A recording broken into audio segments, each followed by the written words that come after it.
ونعوذ بالله من شرور أنفسنا ومن سيئات أعمالنا من يهدي الله فلا مضل له ومن يضلله فلا هادي له ونشهد أن لا إله إلا الله وحده لا شريك له وأشهد أن محمدا عبده ورسوله أما بعد. அன்புக்குரிய அல்லாஹ்வுடைய நல்லடியார்களே, சகோதரர்களே, அஸ்ஸலாமு அலைக்கும் வரஹ்மத்துல்லாஹி வபரகாத்துஹு. அல்லாஹ்வுடைய பேருதவியால் நாமெல்லாம் நம்முடைய உயிரிலும் மேலாக நேசிக்கின்ற இந்த இஸ்லாமிய மார்க்கம், அந்த மார்க்கத்தினுடைய அடிப்படையான விஷயங்களை நாம் தெரிந்து கொள்ள வேண்டும். நம்முடைய அறிவை, மார்க்கம் சார்ந்த அறிவை பெருக்கிக் கொள்ள வேண்டும் என்கின்ற ஒரு உயர்ந்த லட்சியத்தோடு இந்த நிகழ்ச்சி உங்களுக்கு ஏற்பாடு செய்யப்பட்டிருக்கிற இந்த வகுப்பு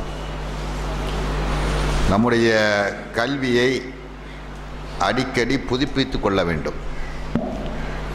காரணம், மனிதன் மறதியுடையவன். அவன் கேட்கின்ற செய்திகளை எல்லாம் சீக்கிரமாக மறந்து விடுவான்.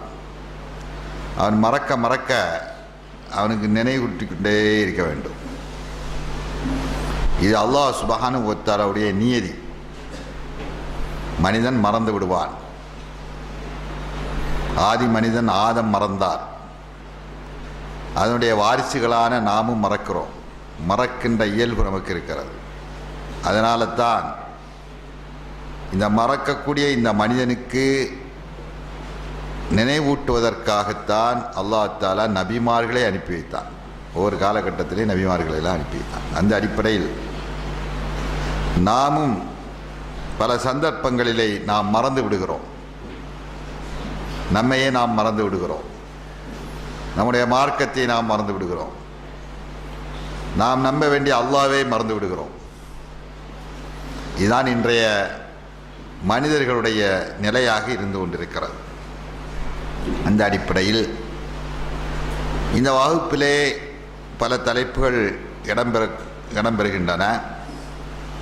இருந்தாலும் அதிலே உயிரோட்டமுள்ள ஒரு தலைப்பாக, ஒரு ஆணி வேராக, அதாவது அசாஸாக, அடிப்படையாக இருக்கின்ற தலைப்பு தான் இஸ்லாமிய கொள்கை. இஸ்லாமிய கொள்கை எந்த அடிப்படையில் அது எழுப்பப்பட்டிருக்கிறது, எந்த அடிப்படையில் அந்த கொள்கையை நம்ம நம்பணும், அந்த கொள்கையை நம்புவதனால் நமக்கு ஏற்படுகின்ற நன்மைகள் என்ன, அந்த கொள்கைக்கு எப்பொழுது பாதிப்பு ஏற்படும், என்னென்ன விஷயங்களை நாம் மேற்கொண்டால் அந்த கொள்கைக்கு பலகீனமும் பாதிப்பும் ஏற்படும் என்கின்ற இந்த அடிப்படையான விஷயங்களை இந்த சுருக்கமான இந்த நேரத்திலே நாம் கவனிக்க கடமைப்பட்டிருக்கின்றோம். பல சந்தர்ப்பங்களிலே நாமெல்லாம் ஆர்வத்தோடு இந்த கொள்கை பிரச்சாரம், இந்த ஏகத்துவ கொள்கை பிரச்சாரம் நமது பகுதிகளிலே அது துவங்கப்பட்ட காலத்திலே மிக ஆர்வத்தால் உந்தப்பட்டு இந்த கொள்கையை நம்ம தெரிஞ்சுக்கிடணுங்கிறதுக்கு வேண்டி நம்ம ஆர்வமாக நம்ம அணியாக வந்தோம். ஒரு வேகத்தில் வந்தோம். இதுதான் சரியான கொள்கை என்பதை நம்பி வந்தோம். அப்படி நம்பி வருகின்ற நேரத்தில் நம்பி வந்தவர்களிலே அதிகமானவர்கள் முதியவர்களாக இருந்தார்கள், வயது கடந்தவர்கள், இளமையை தாண்டியவர்கள். அதுக்கு பின்னால் தான் இளமை பருவத்திலே உள்ளவர்கள், இளைஞர்கள், சிறுவர்கள், வாலிபர்கள் எல்லாம் நம்ம இந்த ஏகத்துவ கொள்கையையும் அதனுடைய முக்கியத்துவத்தையும் அவர்களுக்கு உணர்ந்தப்பட்டு கொஞ்சம் கொஞ்சமாக அவர்கள் வர ஆரம்பித்தார்கள்.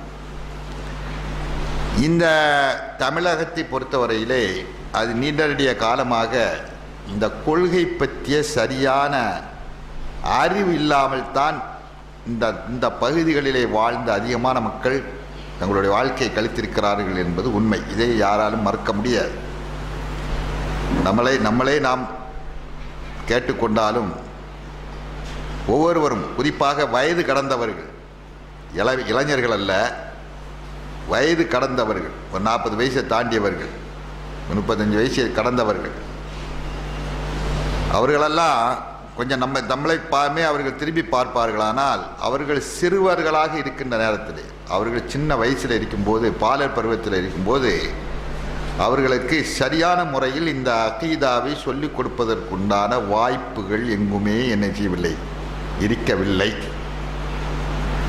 அது யதார்த்தம். நமது பகுதியை பொறுத்தவரையில் அகீதாவை, கொள்கையை, அல்லாஹுவை பற்றிய அறிவை, எது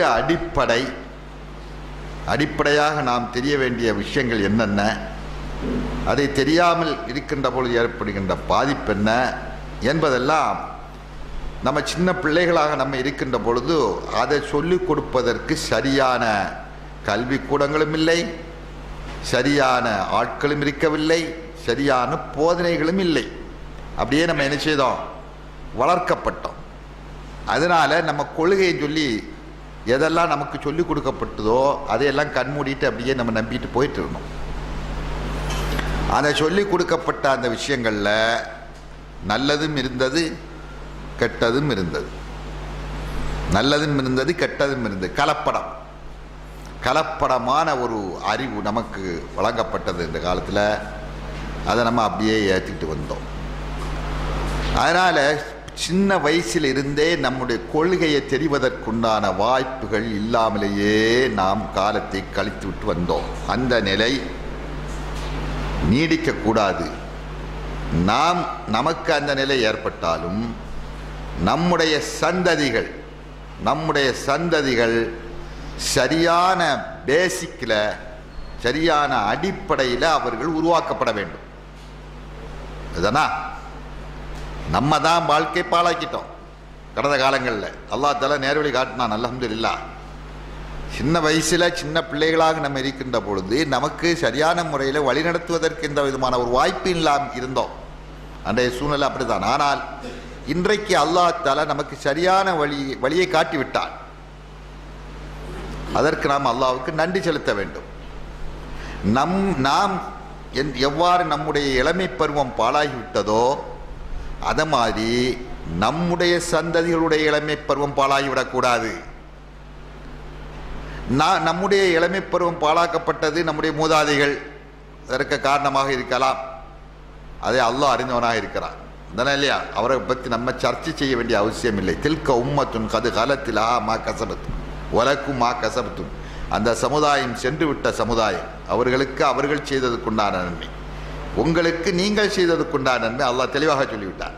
அதனால் இப்போ நம்ம கடந்த காலங்களை பற்றி யோசிக்கிறத விட கடந்த கால சமுதாயம் எல்லாம் எப்படி பாழாக்கி விட்டார்கள் அதெல்லாம் பற்றி சர்ச்சை செய்யாமல் இப்போ நம்ம என்ன செய்யணும், நம்ம சந்ததிகளை எப்படி உருவாக்கணும், நம்ம சந்ததிகளுக்கு அல்லாஹ் பற்றிய அறிவை எப்படி புகட்டணும், அந்த பேசிக் கல்வி,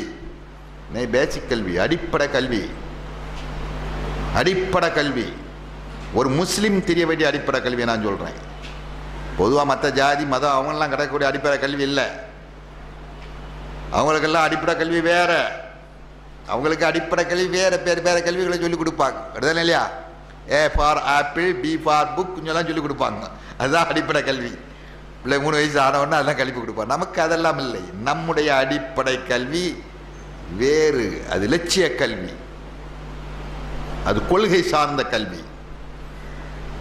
கொள்கையின் அடிப்படையில் எழுப்பப்பட வேண்டும். கொள்கை இல்லாதவன் அவன் மனிதன் அல்ல, கொள்கை இல்லாதவன் முஸ்லிம் அல்ல. நாம் ஒரு கொள்கையின் அடிப்படையில் உருவாக்கப்படக்கூடியவர்கள். எந்த ஒன்றை நம்ம எடுத்துட்டாலும் ஒரு கொள்கை இருக்கு. ஒரு கொள்கையை ஒன்று வச்சிருக்கான். எந்த இதை எடுத்துட்டாலும், எந்த கட்சி எடுத்தாலும், எந்த கழகத்தை எடுத்தாலும், எந்த அரசியலமைப்பானாலும், எந்த மதமானாலும், எந்த தொழில் நிறுவனங்களானாலும் ஒரு கொள்கை, அவனுக்குன்னு ஒரு கொள்கை இருக்குது. இந்த நிறுவனத்துடைய கொள்கை இது, இந்த மதத்துடைய கொள்கை இது, இந்த கட்சியினுடைய கொள்கை இது. அப்படிதானா இல்லையா? அப்படி இருக்கும்போது இஸ்லாமுக்கு ஒரு கொள்கை இல்லையா? இஸ்லாமுக்கு ஒரு அடிப்படை இல்லையா? இதை நம்ம தெரியாமல் இருக்கும். பேசிக்கு தர தெரியல, நம்ம சொல்லிக் கொடுக்கணும். என்ன இஸ்லாம்னா என்ன, இஸ்லாம்னா என்ன, அதோட அடிப்படை கொள்கை என்ன, நம்ம அதை இன்னைக்கு நம்ம அந்த பேசிக்கு நம்ம சந்ததிகளுக்கு நம்ம சொல்லிக் கொடுக்கப்படலை. அதை நம்ம தெரியணும். நாம் தெரிய வேண்டும். நாம் அதை உறுதியாக நம்முடைய மனசில் இருத்தி வைக்க வேண்டும். எல்லாம் அடிப்படையான விஷயங்கள், கொஞ்சம் சின்ன விஷயங்கள், ஆனால் பெரிய ஆழமான, நமக்கு தெரிய வேண்டிய கொஞ்சம் சின்ன விஷயங்கள், ஆனால் ஆழமான பேசிக் அடிப்படையை கொண்டது. நாளை நமக்கு சொர்க்கமா நரகமா என்று நிச்சயிக்கக்கூடிய விஷயங்கள், கொள்கை. அதனால் அந்த கொள்கை, இவன் நன்மை செய்கிறான், அதை செய்கிறான், இதை செய்கிறான், சமூக பணியை செய்கிறான், ரோடை போடுறான், கிணறை கட்டுறான், ரத்தத்தை கொடுக்குறான், அப்படிதானே இல்லையா? இன்னைக்கு அதான் ஃப்ளாஷ் ஆகுது. அவர் ரத்தம் கொடுத்தார், இவர் ரோட்டை போட்டார், அவர் கிணத்தை தோண்டினார், அவர் சமூக பணி செய்தார், அவரை இதை செய்தார்.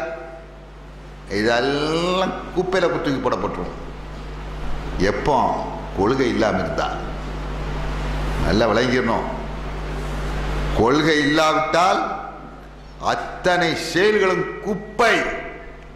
பேசிக் தெரியுங்க. கொள்கை இருந்தால்தான் அவன் செய்கின்ற அத்தனை, அது வணக்கமாக இருந்தாலும் சாதாரண சமூக பணிகளாக இருந்தாலும் சரிதான், எல்லாம் ஏற்றுக்கொள்ளப்படணுமா? கொள்கை. கொள்கை இல்லாட்டால் தொழுகை பாழ், கொள்கை இல்லாட்டால் நோம்பு பாழ், கொள்கை இல்லாட்டால் ஹஜ்ஜி பாழ், கொள்கை இல்லாட்டால் ஜகாத் போக்கு, கொள்கை இல்லாட்டால் தான தர்மம் போக்கு, கொள்கை இல்லாட்டால் இவன் நேர்மையாக நடப்பதனால் இந்த பிரயோஜனம் இல்லை, கொள்கை இல்லாவிட்டால் இவன் உண்மை பேசுவதனால் இந்த பிரயோஜனம் இல்லை, கொள்கை இல்லாட்டால் நல்ல குணங்கள் இருப்பதனால் இந்த பிரயோஜனம் இல்லை. நல்ல விளையிடுங்க. கொள்கை இல்லாமல் இது அவ்வளவு அவுட். அப்படியானால் கொள்கைக்கு எந்த அளவுக்கு இம்பார்ட்டன்ட் இருக்கிறது, எந்த அளவுக்கு முக்கியத்துவம் இருக்கிறதுங்கிறதா நம்ம எழுதியும். அல்லாஹ் சுப்ஹானஹு வ தஆலா அதனுடைய முக்கியத்துவத்தை இந்த சமூக பணிகளையும் இந்த கொள்கைகளையும் இணைத்து அல்லாஹ் தஆலா சொல்லி காமிக்கணும். ஒரு வசனத்தில் அல்லாஹ் தஆலா சொல்றான். என்ன சொல்றான் பாருங்க. சூரத்துல் பக்ரா என்கக்கூடிய அத்தியாயத்தில் 2வது அத்தியாயத்தில் 177வது வசனத்தில் ஒரு நீண்ட வசனம். அந்த வசனத்தில் அல்லாஹ் சுப்ஹானஹு வ தஆலா தெளிவாக சொல்றான். லைஸல் பிர்ர அன் துவல்லு வுஜூஹக்கும் கிபலல் மஷ்ரிகி வல் மக்ரிபி வலாக்கின்னல் பிர்ர மன் ஆமன பில்லாஹி வல் யௌமில் ஆகிர் வல் மலாயிகத்தி வல் கிதாபி வன் நபியீன் وآتى المال على حبه ذوي القربى واليتامى والمساكين وابن السبيل والسائلين وفي الرقاب. அதான் பட்டியலிட்டுட்டே போகிறான். இந்த வசனத்தில் அல்லாஹ் சுப்ஹானஹு வ தஆலா கொள்கையை சொல்கிறான், சமூக பணிகளை சொல்கிறான், இபாதத்துகளை சொல்கிறான், எல்லாமே கலந்து இந்த வசனத்தில் சொல்லப்பட்டிருக்கிறது. இந்த வசனத்தை நல்லா கவனிங்க. என்ன தம்பரம் சொல்கிறோம் எல்லாரும் கிபிலா நோக்கி தான் சொல்கிறோம், அப்படிதானே இல்லையா?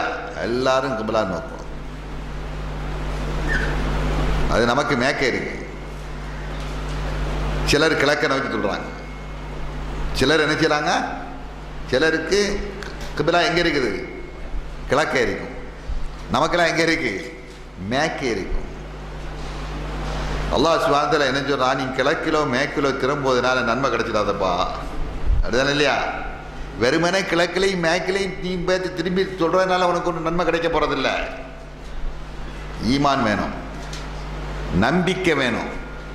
அந்த திரும்ப நம்பிக்கை இல்லாமல், அல்லாஹ் நம்பிக்கை இல்லாமல் நீ கிழக்கை திரும்பினால் என்ன, மேற்கை திரும்பினால் இல்லை, உனக்கு என்ன பிரயோஜனம் கிடைக்க போகுது?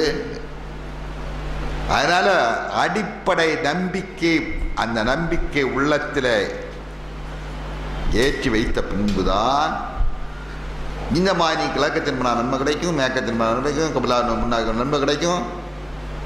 அல்லாஹ் மேலே முழுக்க அவன் நம்பிக்கை இல்லை, அல்லாஹ் போய் சரியாக தெரியல, இவன் கபிலா முன்னோக்கி என்ன பிரயோஜனம்? அவன் இதயமே பாலடைஞ்சிருக்குது. அல்லாஹ் பற்றிய சரியான நாலேஜ் இல்லை, அறிவில்லை. அல்லாஹ் பற்றிய அறிவில்லை. அல்லாஹ் எங்கே இருக்கான், அவன் எப்படிப்பட்ட ஆற்றல் உள்ளவன், அவனுடைய பண்பு என்ன, இதெல்லாம் தெரியாமையா அல்லாஹுக்கும் தக்பீர் கிட்ட என்ன பிரயோஜனம்? கொள்கை இல்லாமல் அல்லாஹ்வுக்கு குறித்து வாயிலில் சொல்கிறதுனால ஏதாவது பிரயோஜனம் கிடைக்குமா? இல்லை. அடிப்படை கொள்கை ஈமான், அகீதா. அகீதா என்றால் கொள்கை, அது உள்ளத்தோடு சார்ந்தது, உள்ளம் சார்ந்தது, நம்பிக்கை சார்ந்தது, அது உள்ளத்தால் நம்ப வேண்டிய விஷயங்கள்.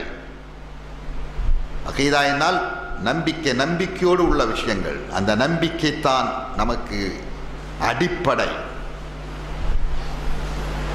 அந்த அகீதா உள்ளத்தில் நம்ப வேண்டிய காரியங்கள், மறைவான காரியங்கள், அதெல்லாம் அகீதா என்றாலே மறைவான நம்புறது. நல்லா மறைவு. அல்லாஹ்வை நம்பணும், மலாய்க்கத்துக்களை நம்பணும், தானே இல்லையா? விமார்களை நம்பணும், வேதங்களை நம்பணும், விதியை நம்பணும், மறுமை நாளை நம்பணும். இதெல்லாம் மறைவு. கண்ணுக்கு அப்பால் அல்லாஹ் பார்த்தோமா, கண்ணுக்கு அப்பால் இருக்குது. நம்பிக்கை அல்லாஹ்தால எடுத்தெடுப்பில் குர்ஆனில் திறந்த உடனே அதான் நம்பிக்கை. ذَلِكَ الْكِتَابُ لَا رَيْبَ فِيهِ هُدًى لِلْمُتَّقِينَ الَّذِينَ يُؤْمِنُونَ بِالْغَيْبِ. غைப் என்றால் என்ன? மறைவானது, கண்ணுக்கு அப்பால் பட்டது. கண்ணுக்கு அப்பால் பட்டதை நம்ப வேண்டும். இந்த நம்பிக்கை அவசியம். இந்த நம்பிக்கை இல்லாமல் தான் எனக்கு கண்ணால் பார்த்தா தான் நம்புவேன், எனக்கு புத்திக்கு பொருந்தல்ல நம்ப மாட்டேன். நீ சொல்றாங்களா இல்லையா? புத்திக்கு பொருந்தாததையெல்லாம் நான் ஏற்றுக்கொள்ள மாட்டேன், என் கண்ணால் பார்ப்பாததையெல்லாம் நான் ஏற்றுக்கொள்ள மாட்டேன் என்கின்ற நிலைக்கு இன்றைக்கு ஒரு சமூகம் போய்கொண்டிருக்கிறது. நேர்வழி பெற்ற சமூகத்திலேயே ஒரு சமுதாயம் எப்படி போகுது? சீரழிஞ்சு இப்படி போகுது. அறிவில் உரசி பார்க்க வேண்டும் அல்லது கண்ணால் பார்க்க வேண்டும், அப்பதான் நம்ம நம்புவேங்கக்கூடிய நிலைக்கு இன்னைக்கு போய் கொண்டிருக்கிறார்கள். அதான் கவனமாக இருக்க வேண்டும். அன்பு சோர்களே, அகீதா, அந்த அகீதாவுடைய அடிப்படையில் முதல்ல 3 விஷயங்கள் நமக்கு 3 விஷயங்கள் நமது கொள்கையை பொறுத்தவரையில், இஸ்லாமிய கொள்கையை பொறுத்தவரையில் 3 விஷயங்கள் அடிப்படையானது. நல்ல விளங்க. இஸ்லாமிய கொள்கையை பொறுத்தவரை எத்தனை விஷயங்கள் நமக்கு அடிப்படை? 3 விஷயங்கள். நோட் பண்ணிக்கிறேங்க, 3 விஷயங்கள். அந்த 3 விஷயத்தில் முதலாவது விஷயம் என்னது? அல்லாஹ்வை பற்றி அறிவது. அல் இல்ம் இங்கே முதல்ல சொல்லி காமித்தாங்க. இல்ம் அது எதை பற்றிய ஞானம்? மார்க்கத்தை எதை பற்றி? முதல்ல அல்லாஹ்வை பற்றிய அறிவு. அல்லாஹ்வை பற்றிய சரியான அறிவு நமக்கு வேண்டும். இரண்டாவது, அல்லாஹ் அனுப்பிய நபியை பற்றி அறிய வேண்டும். மூன்றாவது, இந்த மார்க்கத்தை பற்றி அறிய வேண்டும். இதுதான் அறிவு. இந்த அறிவு தான் அறிவு. இந்த அறிவு தான் அறிவு. இதுதான் பயனுள்ள அறிவு. நல்ல விளங்கிடணும். இந்த அறிவு தான் பயனுள்ள அறிவு. அல்லாஹ்வை பற்றி தெரிவது, அல்லாஹ்வால் மனித சமூகத்துக்கு வழிகாட்டியாக அனுப்பப்பட்ட தூதரை பற்றி, நபியை பற்றி தெரிவது. இறுதி நபி அந்த அல்லாஹும் அல்லாஹ்வுடைய தூதரும் நமக்கு வழிகாட்டி வாழ்க்கை நிறையாக கொடுத்திருக்கக்கூடிய இஸ்லாம், அதை பற்றி தெரியணும்.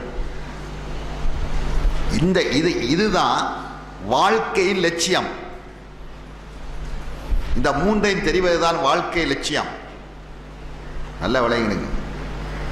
சாப்பிடுவது வாழ்க்கையின் லட்சியம் அல்ல, குடிப்பது வாழ்க்கையின் லட்சியம் அல்ல, திருமணம் வாழ்க்கையின் லட்சியம் அல்ல, மனைவியோடு இல்லற வாழ்க்கையில் ஈடுபடு வாழ்க்கை லட்சியம் அல்ல, நிறைய சொத்து சுகத்தை சேர்ப்பது லட்சியம் அல்ல, பெரிய பங்களாக்களில் வாழ்வது லட்சியம் அல்ல. அதெல்லாம் லட்சியமே இல்லை.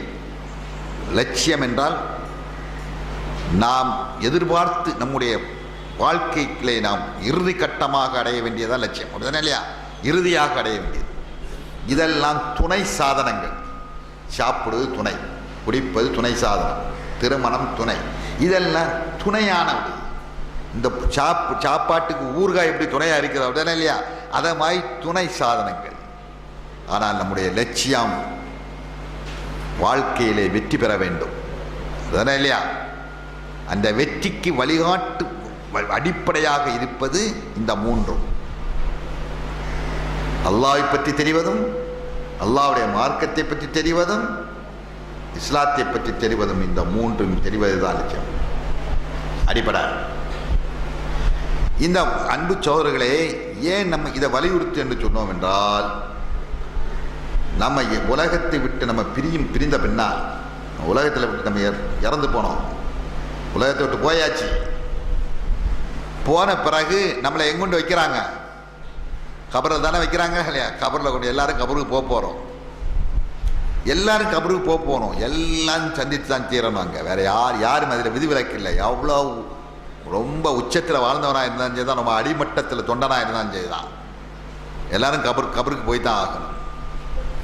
அந்த கபருக்கு போன உடனே அங்கே முதல்ல நுழைவு தேர்வு அங்கே நடைபெறுகிறது. அதான் கபர் என்பது மறுமை வாழ்க்கையினுடைய நுழைவு தேர்வு நடக்கின்ற இடம். நுழைவு தேர்வு நடக்கின்ற ஒரு வேலை வாய்ப்பு போட்டால் முதல்ல ஒரு நுழைவு தேர்வு வைக்கிறான் இல்லையா? அதே மாதிரி முதல் அவ்வளவு மன்சிலின் மின் மனாஜிலில் ஆகிறா என்று நபிகள் சொன்னார்கள். மறுமை வாழ்க்கையினுடைய அந்த இருப்பிடங்களில், இல்லங்களில் மனிதன் சந்திக்கின்ற அந்த மறுமை வாழ்க்கையிலே அவன் செல்லுவதற்கு முன்னால் முதல் இருப்பிடம் இது. எனது அவ்வளவு மன்சில், முதல் இருப்பிடம். அந்த நுழைவு தேர்வில் அவன் தீர்மானிச்சிடறான். இந்த கபரிலேயே என்ன செய்தான்? தீர்மானிச்சிடறான். அவன் பாஸ் ஆவானா ஃபெயில் ஆவானா, அவன் வாழ்க்கையிலே பாஸ் ஆனவனா ஃபெயில் ஆனவனாங்கிறது அங்கேயே தெரிஞ்சு விடுகிறது. அந்த தேர்வில் கேட்கப்படுவது, நான் உங்களுக்கு சுட்டி காட்டின இந்த மூன்றும் தான். நல்லா வழங்கிடணும். இந்த மூன்றும் தான் என்னத்தை பற்றி? அல்லாஹ் பற்றி, என்ன நபியை பற்றி, மார்க்கத்தை பற்றி. இந்த மூன்றும் தான் அடிப்படை. உசூல் சலாதா, மூன்று அடிப்படை. அங்கே கேட்பது கபருக்குழியில் கொண்டு வச்ச உடனே முதல் கேள்வி என்னதான்? அல்லாஹ்வை பற்றி தான் கேள்வி. இரண்டாவது கேள்வி நபியை பற்றி தான் கேள்வி. மூன்றாவது கேள்வி ஒமா தீனுக்க, மன் ரப்புக்க, ஒமன் நபியுக்க, தீனுக்க. அவன் ஃபினிஷ். கேள்வி சரியாக பறிச்சுட்டா முடிஞ்சுது. அதான் அந்த மூன்று தான் கேள்வி. அதுக்கு அந்த மூன்று தான் அந்த கேள்விக்கு தேவை. அந்த மூன்று அடிப்படையைத்தான் நம்ம தெரியணும். அதுதான் பேசிக் அகீதாவில். இந்த மூன்று விஷயத்தையும் தெரியக்கூடிய விஷயத்தில் நம் சமூகம் ரொம்ப பின்தங்கி இருக்கிறது. அதானே இல்லையா? இதில் அடிப்படையாக இருப்பது அல்லாஹ்வை பற்றி தெரிவது. முதல்ல தெரிவது அல்லாஹ்வை பற்றி தெரிய வேண்டும். ரெண்டாவது, நாம் தெரிவது மட்டுமல்ல, இந்த பேச்சு மட்டுமல்ல, அதன்படி நாம் அமல் செய்யணும். அல்லாஹ்வை தெரிஞ்சுட்டா அந்த தெரிஞ்ச மாதிரி அதில் இருக்கணும், அதில் நிலைச்சு நிற்கணும். அதானே இல்லையா? அல்லாஹ் தான் ரப்பு என்று தெரிஞ்சு விட்டால் அல்லாஹ்வை ரப்பாக ஏற்றுக்கொள்ள வேண்டும். அப்போ அல்லாஹ்வை தெரிய வேண்டும் என்பது எந்தெந்த வகையில் எல்லாம் அவனை தெரிய வேண்டும். முதல்ல தெரிவது அவன் ரப்பு, அவன் நமது ரப்பு. நாம் எங்கிருந்து வந்தோம்? நம்மை பொறுத்த வரையில் நம்ம ரப்பு ஒருவன் இருக்கிறான் என்று நம்ம உறுதியாக நம்புகிறோம். அப்படிதான் இல்லையா? அல்லாஹ் ஒருவன் இருக்கிறான். அந்த அல்லாஹ் தான் நம்மை படைத்தான், அதுவும் நம்புகிறோம். அப்படிதான் இல்லையா? அந்த அல்லாஹ் நம்மை படைத்தான் என்ற அந்த நம்பில் உறுதியாக இருக்கிறோம். அந்த அல்லாஹ்வுக்கு எப்படிப்பட்ட தன்மைகள் எல்லாம் இருக்கிறது என்பதை நம்பணும். அந்த அல்லாஹ் நமக்கு இல்லாமையிலிருந்து நம்மை கொண்டு வந்து தாயினுடைய கற்பறையில் உருவாக்கி ஆளாக்கி நம்மளுக்கு அழகான தோற்றத்து வடிவத்தையும் தந்து கருவறையிலிருந்து வெளியே கொண்டு வந்து பலகீனமான நம்மை நடக்க வைத்து குழந்தையாக்கி வாலிபனாக்கி, அப்படிதானே இல்லையா? வாழ்க்கைக்கு தேவையான அத்தனையும் அவன் தந்தவன். அப்படிதானே இல்லையா? இப்படிப்பட்ட இந்த வாழ்க்கையை, இந்த அற்புதமான இந்த மாற்றங்களை, வாழ்க்கை மாற்றங்களை நாம அதை தயாரிக்கவில்லை. நம் தாயும் தயாரிக்கவில்லை, நம் தகப்பனும் தயாரிக்கவில்லை, எந்த ஒரு டெக்னாலஜி படித்தவனும் தயாரிக்கவில்லை. அப்படிதான் இல்லையா? எந்த ஒரு விஞ்ஞானியும் தயாரிக்கவில்லை. எப்படி வருகிறது இந்த மாற்றங்கள்? மனித மாற்றம். மனிதன் அவன் கருவாகி உருவாகி குழந்தையாகி தாயினுடைய கருவறையிலிருந்து வெளியே வந்து அவன் வளருகிறான், பல கட்டங்களை அடைகிறான். இந்த மாற்றங்களை கொடுக்கின்ற அந்த அற்புதமான இறைவன் இவனுக்கு அறிவை ஆற்றலை கொடுக்கிறான், உடல் உறுப்பை கொடுக்கிறான், பார்வையை கொடுக்கிறான், கேள்வியை கொடுக்கிறான், பேசுகின்ற நாவை. இது அத்தனையும் கொடுக்கின்ற ஒருவன், அவன் மீது நாம் எவ்வளவு அன்பு வைக்க வேண்டும், அவனை நேசிக்க வேண்டும். அன்பு சோதர்களை, இப்படிப்பட்ட பார்வையோடு அந்த ரப்பை நாம் பார்க்க வேண்டும். அந்த ரப்பு நமது இறைவன், அந்த அல்லாஹ், அவன் பேராற்றல் மிக்கவன். அவன்தான் நம்முடைய எஜமான், அவன்தான் நம்மை படைத்தவன், அவன்தான் நம்மை பார்க்கிறான். நம்முடைய ஒவ்வொரு ஆடல் அசைவுகளையும் அவன் கண்காணித்துக் கொண்டிருக்கிறான். அந்த ரப்பிடத்தில் தான் நாம் திரும்ப செல்லவிருக்கிறோம் இல்லையா? அந்த ரப்புக்கு இணையாக இந்த உலகத்தில் எதுவுமே இல்லை. அடிப்படை அல்லாஹ் பற்றி அவன்தான், நீதான் எல்லாம், சர்வசக்தன் நீதான் இல்லையா? நீ எல்லாவற்றின் மீது ஆற்றல் மிக்கவன், நீ நிகரற்றவன், உனக்கு எல்லை இல்லை, உனக்கு வரம்பில்லை, உன்னுடைய ஆற்றலுக்கு அளவில்லை. அல்லாஹ்வுடைய வர்ணனை இல்லையா? இதுதான் கொள்கையிலே அல்லாஹ்வை நம்ப வேண்டும், அல்லாஹ்வை நம்ப வேண்டும். அன்பு சகோதரர்களே, இன்னைய கொள்கை பலகீனமாக இருந்து கொண்டிருக்கிறது. அல்லாஹ்வை புரிய வேண்டிய விதத்திலே புரியவில்லை. அல்லாஹ்வை நினைக்கவில்லை, புரிய வேண்டிய விதத்திலே மனித சமூகம் புரியவில்லை, நாமும் புரியவில்லை, தௌஹீத்வாதிகளும் புரியவில்லை இல்லையா? தௌஹீதை லட்சியமாக கொண்டிருக்கக்கூடியவர்களும் அல்லாஹ்வை தவறாக எடை போடுகிறார்கள். தௌஹீது தௌஹீது என்று சொல்ல முழங்கக்கூடியவர்கள் கூட அல்லாஹுவை அவர்கள் எடை போடுவது தவறான முறையில் எடை போடுகிறார்கள். தன்னுடைய அறிவிலை சித்தரித்து அதற்கு தகுந்தவாறு அல்லாஹ்வை அளந்து விடுகிறார்கள். அதான் அல்லாஹ் சுப்ஹானஹு வ தஆலா சொல்றான், மா வமா கதருல்லாஹ ஹக்க கதிரிஹி. 39வது அத்தியாயத்தில் 67வது வசனம் நோட் பண்ணிடுங்க. 39வது வசனத்தில் 67வது வசனத்திலே அல்லாஹ் சுப்ஹானஹு வ தஆலா என்ன சொல்றான்?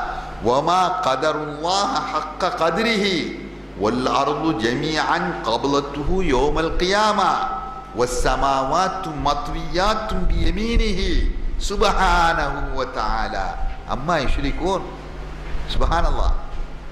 அல்லாஹ் சுப்ஹானஹு வ தஆலா கேட்டு அவனுடைய வல்லமை ஆற்றல் போய் சொல்றான். என்ன சொல்றான் பாருங்க, அல்லாஹ்வை மதிக்க வேண்டிய விதத்திலே அவர்கள் மனிதர்கள் இவர்களை மதிக்கவில்லை. அல்லாஹ் எப்படிப்பட்டதுன்னா, வல் அர்து ஜமீஅன் கப்லத்துஹு யௌமல் கியாமா. அல்லாஹ் எப்படிப்பட்டவன்னா, இந்த பூமி இருக்கா இல்லையா, இந்த பூமியினுடைய நீளம் அகலம் யாரும் அளந்து பார்த்துருக்காங்களா? பூமி எவ்வளவு பிரம்மாண்டமானது, 7 கண்டங்களை கொண்டது, சாதமானது, பறந்து விருந்து கிடக்கின்ற இந்த பூமி.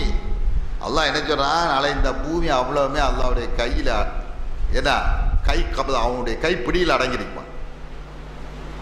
இந்த பூமி எல்லாம் அவனுடைய கைக்குள்ள என்ன செய்யும்? இந்த உள்ளங்கை நம்ம சொல்றோமா இல்லையா, அல்லாஹ்வுடைய கைக்குள்ள இந்த பந்து மாதிரி அல்லாஹ்வுடைய கையில் இருக்கும். இது யாரு? அல்லாஹ்வுடைய வல்லமை, அப்படிதானே இல்லையா? ஆனால் இந்த வல்லமையை புரியவில்லை. புரியாத காரணத்தினால் அற்ப மனிதர்களுக்கு இந்த வல்லமையை கொடுத்துறான் சிலர். நம்ம சமூகத்தில் உள்ள, அப்படிதானே இல்லையா? சில நம்ம சமூகத்தில் அல்லாஹ் சொல்றான், அவனுடைய கையில் எல்லாம் அடங்கி இருக்கிறது, அவனுடைய கைக்குள்ளே இருக்கிறது அந்த பூமி, அவனுடைய கையால் அடைக்க. கபலத்தினா பிடி, இந்த பிடியில் இருக்கும் பூமி புழுக்கிறான். இப்போ அல்லாவோட போட்டி போகக்கூடியவன சிலர் இந்த நம்பிக்கை, இந்த சமாதி வழிபாட்டில் நம்பிக்கை உள்ளவர்கள்லாம் என்ன சொல்றார்கள், என்ன சொல்றாரு, இந்த மஸ்தான் சாய் பாடல் அதெல்லாம் பார்த்து, அண்ட சராசரமோர் பந்தன கைக்குள் அடக்கி விளையாட வள்ளி பாடுறாங்க. அந்த மஸ்தான்மார்கள்லாம் பாடி வச்சா, நீ விரும்ப பாடுறாங்க, தக்கலையும் பிறப்பாவெல்லாம் பாடி வச்சுருக்காங்க. நம்பிக்கை பாருங்க. ஏன்னா அண்ட சராசரத்தையும் தன்னுள் கைக்குள் பந்தன கைக்குள் அடக்கி விளையாட போகிறாரா யார்? தன்னை தானே சொல்றாரு அவர்கள். அப்படியெல்லாம் வல்லமை. சுப்ஹானல்லாஹ். அல்லாஹ் குர்ஆன்ல சொல்றான் அந்த அத்தியாயத்தில், அல்லாஹ் இந்த பூமியை என்ன செய்யறான்? அல்லாஹ் பூமியை தான் சொல்றான், பூமி அது தன்னுடைய கைக்குள் இருக்கின்றவர். வஸ்ஸமாவாத்து மத்வியாத்துன் பியமீனிஹி. இந்த வானங்கள் இருக்கா இல்லை, 7 வானங்கள், அது அவனுடைய வலக்கரத்தினால் அதை மடக்கி சுருட்டி மடக்கி விடுவான். நம்முடைய கற்பனையால சிந்திக்க முடியுதா? இங்க கற்பனைக்கு இங்க வேலை இருக்குதா? நம்முடைய சித்தறிவனால் அல்லாஹ்வுடைய ஆற்றலையும் வல்லமையும் உரைச்சி பார்க்க முடியுமா? அன்பு சோழர்களை, இதுதான் காரணம். என்னவென்று சொன்னால், நன்றாக சிந்திக்க வேண்டும்.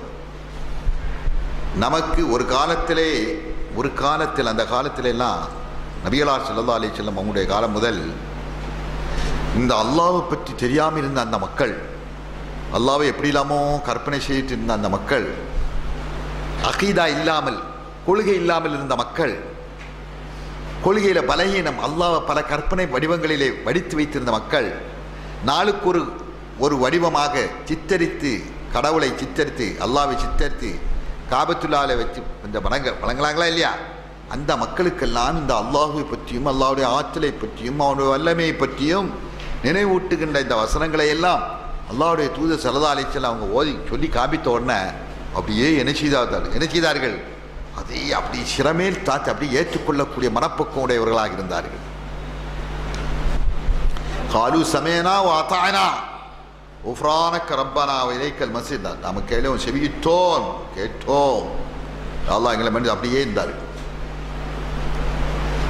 அந்த மக்களை பாருங்க, அந்த நபிகளார் ஸல்லல்லாஹு அலைஹி வஸல்லம் அவளை பொறுத்தவரையில் அவர்களாக இருந்தாலும் சரிதான், அவர்களுக்கு முன்னால் உள்ள நபிமார்களாக இருந்தாலும் சரிதான், எல்லா நபிமார்களும் இந்த உலகத்துக்கு வந்தது நம்ம சொன்ன இந்த அடிப்படை லட்சியம் அல்லாஹ் மக்களுக்கு புரிய வைக்கணும், அல்லாஹ்வுடைய மார்க்கத்தை மக்களுக்கு சொல்லணும். அதனால் இல்லை, இது தவிர வேறு லட்சியம் கிடையாது.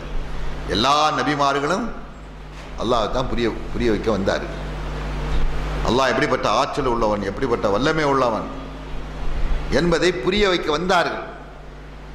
அப்படிப்பட்ட அந்த பேராற்றல் உள்ள அந்த அல்லாஹ், அவனுக்கு நிகராக நீங்கள் எதையும் ஆக்கிவிடக்கூடாது. அதுதானே இல்லையா? இதைத்தான் அன்றைய மக்கள் நபிகளார் ஸல்லல்லாஹு அலைஹி வஸல்லம் அவர்கள் எந்த மக்களுக்கு இந்த பிரச்சாரத்தை சொன்னார்களோ அப்படிப்பட்ட அந்த மக்கள் கொள்கையை பொறுத்தவரையில் அல்லாஹ் சார்ந்திருக்கக்கூடிய அந்த கொள்கையை பொறுத்தவரையில் அவர்கள் ஓரளவு அல்லாஹ்வை என்ன செய்திருந்தார்கள்? அறிந்து வைத்திருந்தார்கள். அல்லாஹ்வை அறிந்து வைத்திருந்தார்கள். ஆனால் அல்லாஹ்வை மதிக்க வேண்டிய விதத்தில் அவர்கள் என்ன செய்யவில்லை? அல்லாஹ்வுடைய உரிமையை அவர்கள் கொடுக்கவில்லை.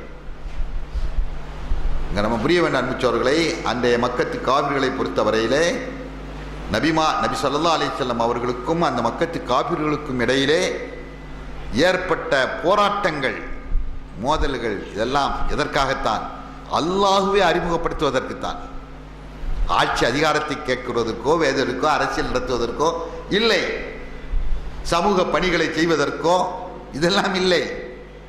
அன்றைய மக்களுக்கும் நபிகள் நாயகம் ஸல்லல்லாஹு அலைஹி வஸல்லம் அவர்களுக்கும் இடையில ஏற்பட்ட சண்டை சச்சரவு, பல போர்க்களங்களை அவர்கள் சந்தித்தார்கள், ஊர் விட்டு விரட்டப்பட்டார்கள், கல்லடிபட்டார்கள், அத்தனை துன்பங்களையும் அவர்கள் அனுபவித்தார்கள் என்று சொன்னால் இதெல்லாம் எதற்காக என்று சொன்னால் அல்லாஹ்வே அந்த மக்கள் புரிய வேண்டும். சரியாக புரியாமல் இருந்தார்கள். அல்லாஹ்வை தெரிஞ்சு வச்சாலும் அல்லாஹ்வுக்கு கொடுக்க வேண்டிய உரிமையை அவர்கள் கொடுக்காமல் இருந்தார்கள். அப்ப அந்த உரிமையை அவர்களுக்கு கொடுக்க வேண்டும் என்பதற்காகத்தான் நபி ஸல்லல்லாஹு அலைஹி எல்லா நபிமார்களும் போராடினார்கள். இப்ராஹிம் அலைஹிஸ்ஸலாம் அவர்களிலிருந்து மற்ற நபிமார்களும் போனார். கடைசியாக வந்த முஹம்மது நபி ஸல்லல்லாஹு அலைஹி வஸல்லம் அவர்களும் போராடினார்கள். அவர்கள் எந்த மக்களோடு போராடினார்களோ அந்த கௌம், அந்த மக்கள், அந்த குறைஷியர்கள், அவர்கள் அல்லாஹ்வை நம்பாமல் இல்லை, அல்லாஹ்வை அறியாமல் இல்லை, அல்லாஹ்வை அறிந்திருந்தார்கள். அன்புச்சவர்களே, அதான் இங்கே தான் நம்ம உரசி பார்க்க வேண்டும். நம்முடைய இறை நம்பிக்கையும் இன்றைய இந்த சமூகத்துள்ள அந்த கொள்கை, அல்லாஹ்வை பற்றிய கொள்கையும் அன்றைய மக்கத்து காபிர்களுடைய அல்லாஹ்வை பற்றிய கொள்கையும் எப்படி இருந்தது என்பதை நம்ம என்ன செய்யணும்? ரசி பார்க்க வேண்டும், சீர்தூக்கி பார்க்க வேண்டும், ரெண்டை எடை போட்டு பார்க்கணும். அல்லாஹ் சுப்ஹானஹு வ தஆலா அவங்களுடைய கொள்கை பற்றி அல்லாஹ் தஆலா தெளிவாக சொல்லி காமிக்கிறான். எந்த மக்களை அழைத்தார்களோ நபிகள் நாயகம் ஸல்லல்லாஹு அலைஹி வஸல்லம் அவர்கள், அந்த மக்களுடைய கொள்கை, அந்த மக்கள் நம்பிக்கை, அல்லாஹ் பற்றி என்ன நம்பியிருந்தார்கள்? நல்லதாக நம்பியிருந்தான். படைத்தவன் என்றான், உயிர் கொடுக்கக்கூடியவர் என்று நம்பினார்கள், வானத்தை படைத்த மலையை கொடுக்கக்கூடிய நம்புகிறார்கள். எல்லாம் அல்லாஹ் சுப்ஹானஹு வ தஆலா பல வசனங்களில் சொல்லி காமிக்கிறான். அல்லாஹ் தஆலா சொல்லி காமிக்கிறான், வலஇன் சஅல்தஹும் மன் ஹலக்கஸ் ஸமாவாத்தி வல் அர்த் லயகூலுன்ன ஹலகஹுன்னல் அஸீஸுல் அலீம். ஒரு வசனத்தில் அல்லாஹ் தஆலா சொல்றான், நபியே அந்த மக்கத்து காபிர்களை பற்றி, அந்த மக்கள்லாம் வணங்குறாங்கல்ல, சிலையெல்லாம் வணங்குறாங்களா, அல்லாஹ் பற்றி தவறாக புரிஞ்சு வச்சுருக்கிறாங்களா, அந்த மக்கள்கிட்ட நீங்கள் கேட்டால் வானங்களையும் பூமியையும் படைத்தது யார் என்று கேட்டால் லயகூலுன்ன ஹலகஹுன்னல் அசீசுல் அலீம். அசீஸ் ஆகிய அலீம் ஆகிய அல்லாஹ்வுடைய திருநாமங்களில் ஒன்று அசீஸ், அலீம் அல்லாஹ்வுடைய திருநாமங்களில் உண்டு. அந்த திருநாமங்களை சொல்லுகிறார்கள். அசீஸும் அலீமும் ஆகிய அந்த அவன்தான் என்ன செய்தான்? அந்த வாரங்களை எல்லாம் படைத்தான். அசீஸ் படைத்தான், அலீம் ஆகிய அந்த அல்லாஹ் படைத்தான். இன்னும் தெளிவாக அவர்கள் சொல்கிறார்கள். இன்னொரு வசனத்தில் வலையின் சால்தவும் மண் ஹலக்ககும், அவர்களிடத்தில் உங்களை படைத்தது யார் என்று அவர்களிடத்தில் நீங்கள் கேட்டால் லயகூல் உன்னல்லாஹ், அல்லாஹ் தான் படைத்தான் என்று அவர்கள் சொல்வார்கள். இன்னொரு வசனத்தில் அல்லாஹ் சொன்னான் ஓலி குல் லிமனில் அருது ஒமன் ஃபீஹா இன் குந்தும் தஅலமூன். லிமனில் அருது, இந்த பூமியும் அதிலே உள்ளதும் யாருக்கு சொந்தம் என்று அந்த மக்கள்கிட்ட, அந்த குறைஷிகள்கிட்ட கேட்டால் இருந்தாலும் கூலூன லில்லா, வேற வார்த்தைகளை வேற தெய்வங்களுக்கு வேற சொல்லல. என்ன சொல்ற? கூலூன லில்லா, அல்லாஹ்க்கு தான் சொந்தம் என்று அவர் சொல்வார்கள். இன்னொரு வசனத்தில் அல்லாஹ் சொன்னான் குல் மன் ரப்பு சமாவாத்தி சபஇ வ ரப்புல் அர்ஷில் அலீம். பாருங்க, அதாவது நீ அவர்கிட்ட கேட்டா 7 வானங்களுடைய ரப்பு யார், அந்த மகத்தான அர்ஷுக்கு ரப்பு யார், அர்ஷ் அப்படின்னா அல்லாஹ்வுடைய சிம்மாசனம், அர்ஷுக்கு ரப்பு யார், 7 வானங்களுக்கு ரப்பு யார் என்று கேட்டால் அவர் என்ன சொல்லுவார்களா? அல்லாஹ் தான் சொல்லுவாங்களா. சயகூலுன லில்லா குல் அஃபலா தஅகுலூன் தத்தகூன். வேற இன்னொரு வசனம் குல் மன்பி யதிஹி மலக்கூத்தி குல்லி ஷை, இந்த பிரபஞ்சம் முழுக்க எல்லாவற்றுடைய ஆட்சி அதிகாரமும் யாருடைய கையில் இருக்கிறது என்று அவர்களிடத்தில் கேட்டால் இன்னும் தாலமு சயகூலுன லில்லா. இத்தனை வசனங்கள் அல்லாஹ் தஆலா சொல்லி காமிக்கிறான். அப்ப அந்த மக்கள் அல்லாஹ்வை பற்றி அறிந்து வைத்திருந்தார்கள், நம்பியிருந்தார்கள். ஆனால் அந்த நம்பிக்கை பியூரான நம்பிக்கையாக இல்லை, கலப்பட நம்பிக்கையாக இருந்தது. கொள்கையிலே கலப்படம் இருந்தது. நல்ல விளங்கணும், கொள்கை இருந்தது அவர்களிடத்தில், கொள்கை இருந்தது, கொள்கையிலே கலப்படம் இருந்தது. கலந்து விட்டார்கள், எதையும் கலந்தார்கள். கலப்படம்ல பாலையும் தண்ணீருமா கலந்தாங்க. எதை கலந்தாங்க? எதங்க கலந்தாங்க? தௌஹீதையும் ஷிர்க்கையும் கலந்தார்கள். தௌஹீதும் ஷிர்க்கு என்ன செய்து விட்டது? கலப்படமாகி விட்டது, பிரித்தர முடியாத நிலை. அந்த மாதிரி ஒரு சூழ்நிலை தான் இன்னைக்கு நடந்துட்டு இருக்குது. தௌஹீதும் ஷிர்க்கும் கலப்படமா சமூகத்தில் நடக்க ஆரம்பிக்குது. அன்றையிலேருந்து இன்னைக்கு வரை இந்த சமூகம் அப்படித்தான் போயிட்டே இருக்கு. அது திரும்ப திரும்ப சொல்லிக்கிட்டே இருக்கணும்.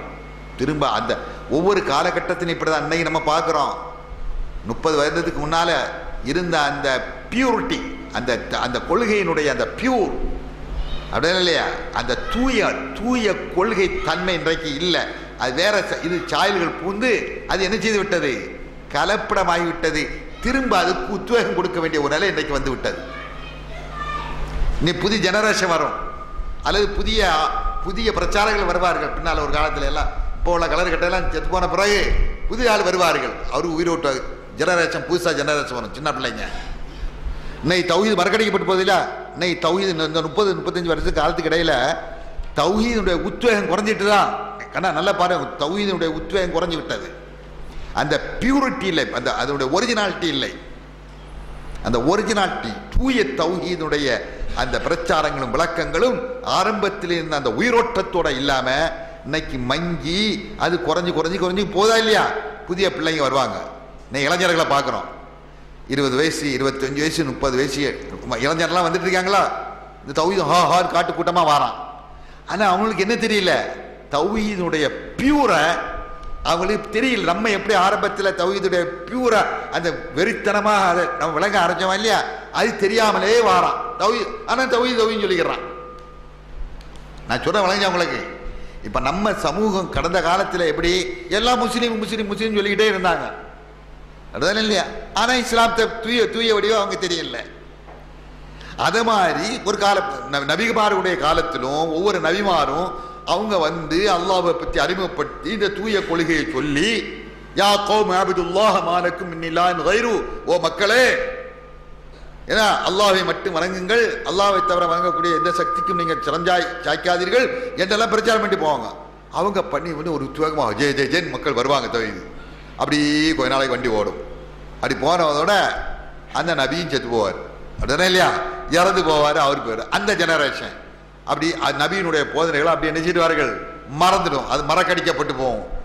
மறக்கடிக்கப்பட்டு புதிய சிந்தனை அந்த தௌஹீதுங்கக்கூடிய அந்த பேசிக் கொள்கை போய் சமூக பணி நுழையும், அது நுழையும், இது நுழையும், எல்லாம் அப்படி நுழைஞ்ச உடனே நபிமார்கள் எந்த அடிப்படை மக்களுக்கு ஒதுக்கி வந்தாரோ அந்த அடிப்படை கீழே போயிடும்.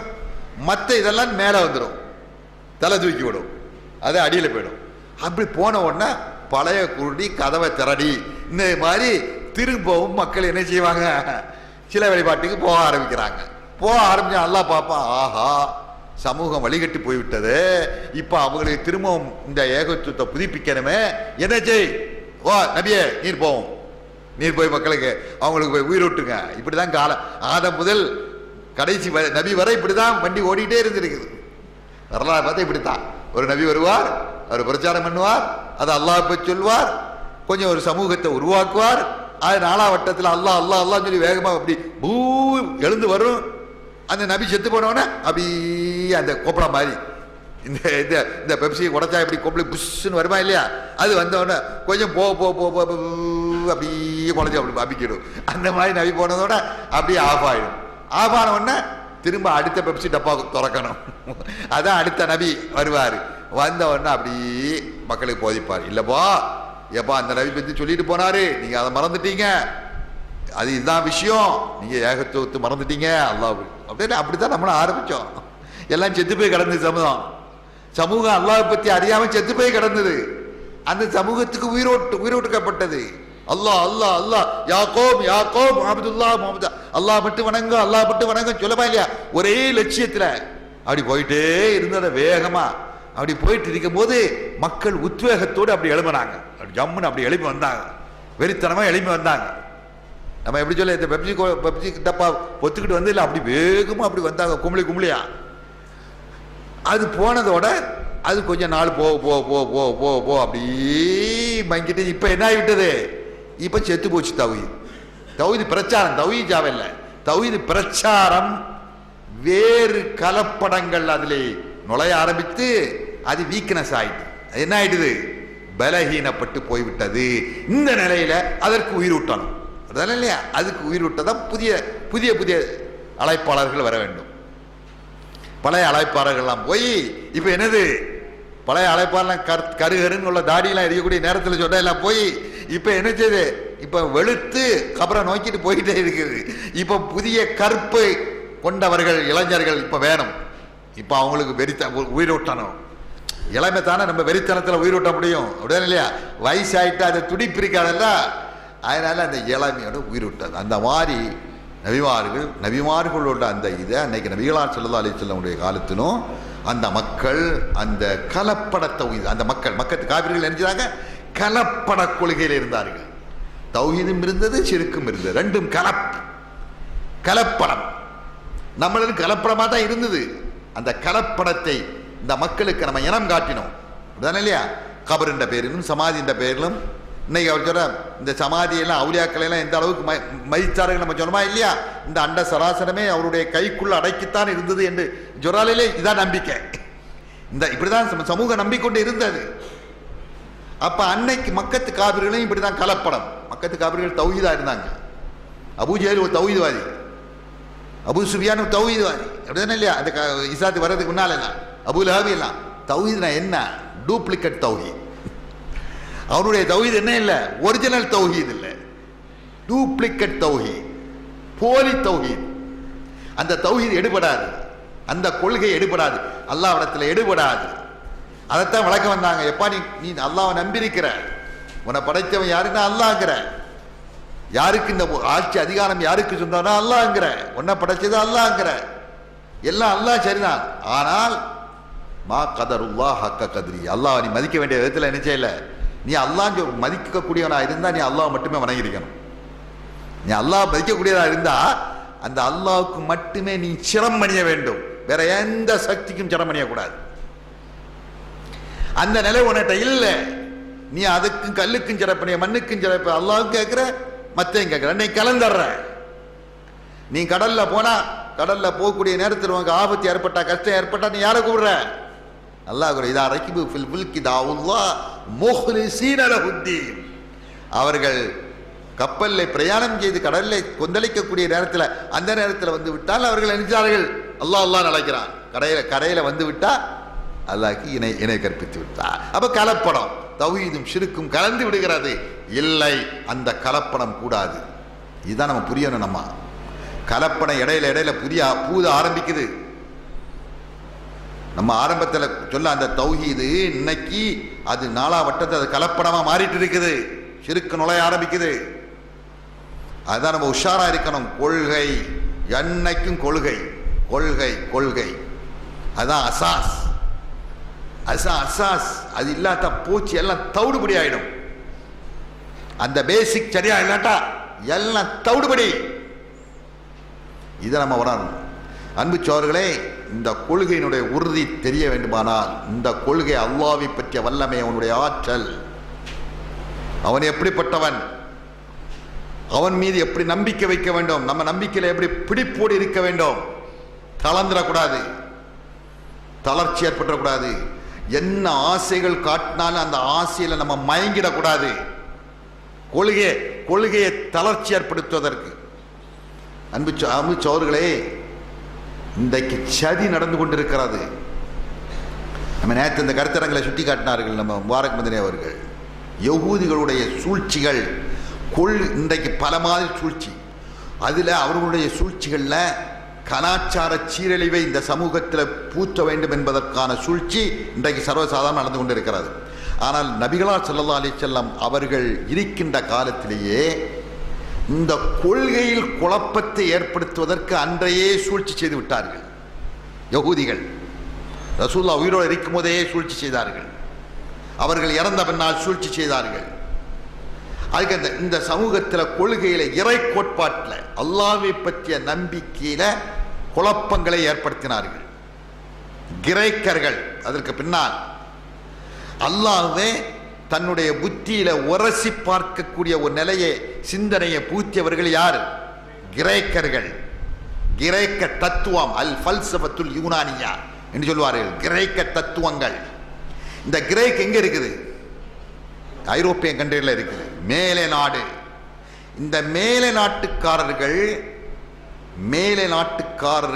கிழக்கத்திய கலாச்சாரத்தை ஆய்வு செய்கின்ற ஆய்வாளர்கள். அன்றைக்கு அவர்களை உருவாக்குவதற்கென்றே பல பல்கலைக்கழகங்கள். அவர்களுக்கு என்ன சொல்லப்படும்? ஓரியண்டலிஸ்ட். ஓரியண்டலிஸ்ட், அல் முஸ்தஷ்ரிகூன் என்று அரபியில் சொல்வார்கள்.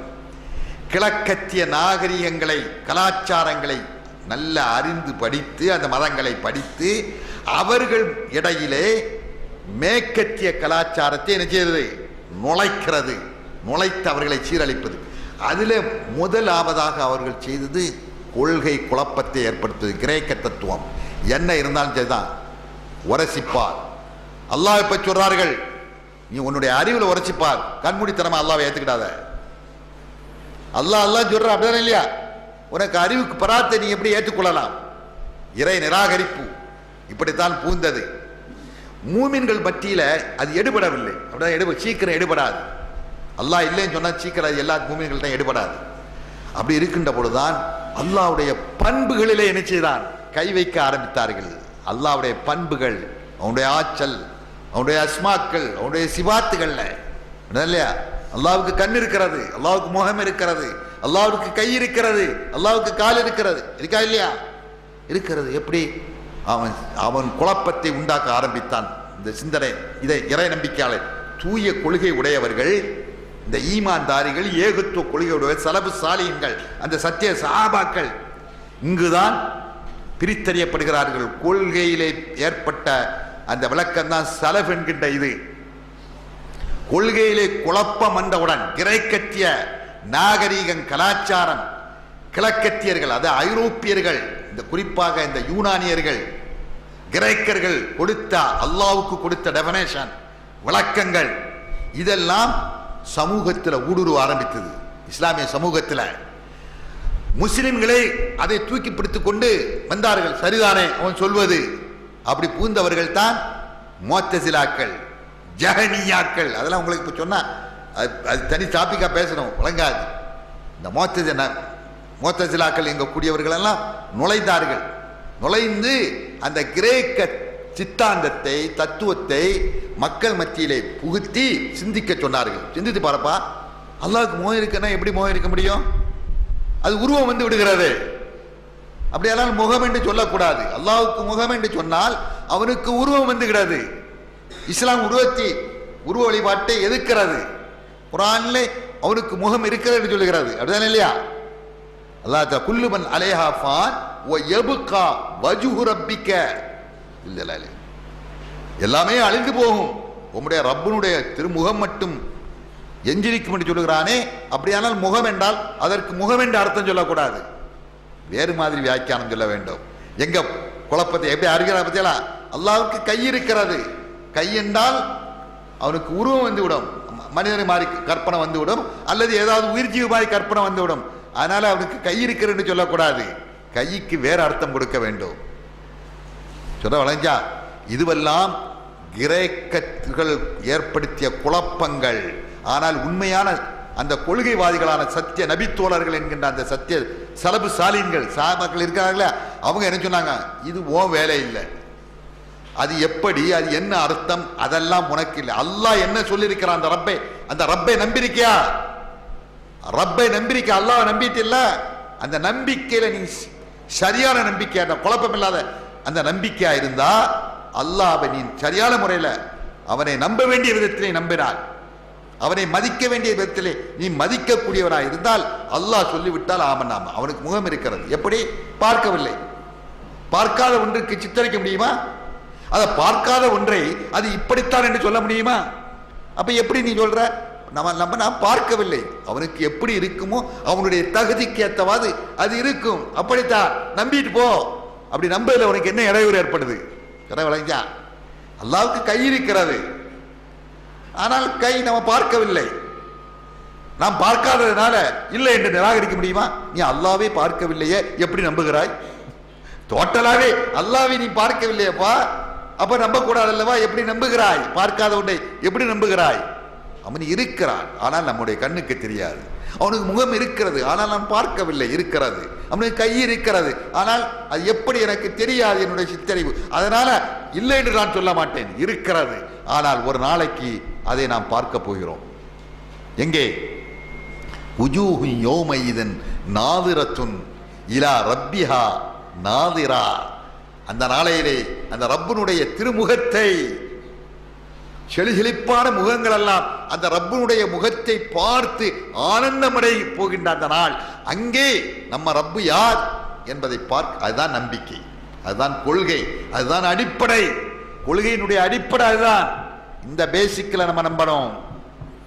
இந்த பேசிக் நம்ம ஆட்டங்க வரக்கூடாது, குழப்பம் ஏற்படுத்துவோம். இப்போ புதிய தௌஹீதின் பேர்ல இன்னும் கொஞ்ச நாளையில பாருங்க, அல்லாஹ்வையே இல்லை என்று சொல்லக்கூடிய நிலை வந்துடும்.